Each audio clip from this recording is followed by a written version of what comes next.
Hej igen.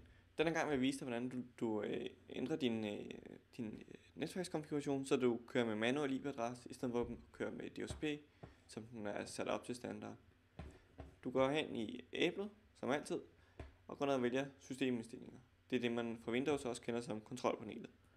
Her skal du så ned i den, der hedder Internet og Network, i de her fine grupper, og tage den, der hedder Network, eller netværk hedder det nok på dansk. Herhen kan du så se dine forskellige netværkskort.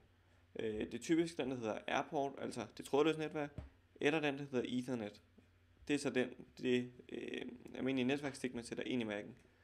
I det her tilfælde bruger jeg Airport, altså det trådløse netværk, så det tager vi som eksempel. Det fungerer på helt samme måde som på Ethernet.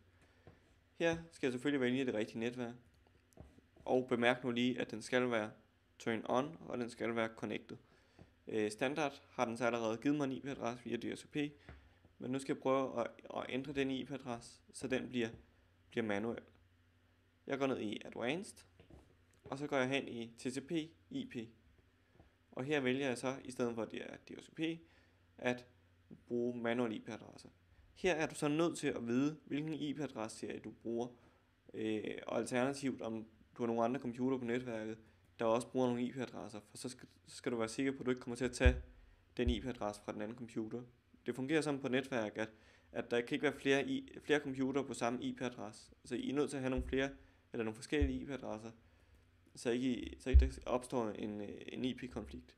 I det her tilfælde indtaster jeg så en intern IP-adresse, som passer til mit netværk, som jeg ved, der er ledig.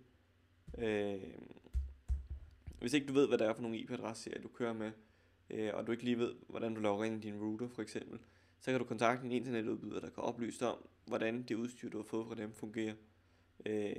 Typisk så skal det ligge på den subnet-mask, der hedder 255, 255, 255 og 0. Og den skriver Mac'en faktisk også selv. Hernede i router, der er det som regel IP-adressen, og så slutter den på et 1-tal, hvorimod din egen IP-adresse, der slutter på et tal mellem 2 og så 254, som er dit IP-range. Og den har faktisk allerede gættet, hvad den rigtige router er. Så det er fantastisk. Derudover, så skal du også have en DNS. En DNS finder du her. Det er ganske simpelt. Det der oversætter sådan en adresse som for eksempel google.dk til at være en IP-adresse, der peger hen mod den server. Hvis ikke du lige har nogle DNS-server, så kan jeg anbefale OpenDNS, som er nogle gratis DNS-server, der bliver stillet til rådighed. De hedder 208.67.3 og det fungerer sådan med DNS, at hvis nu den ene DNS-server skulle være nede, så skulle den helst bare tage den anden, så ikke du oplever, at du ikke kan komme på nettet. Så de har også en sekundær DNS-server. Jeg klikker en gang til hernede på plusset, og så skriver jeg 208.67, og så er den sekundære, der hedder 220.220. Sådan. Og så klikker jeg bare på OK. Og så hernede på Apply. Sådan. Og så klikker jeg bare på krydset. Nu har jeg nu skiftet til en manuel IP-adresse. Tak for at du kiggede med. Hej hej.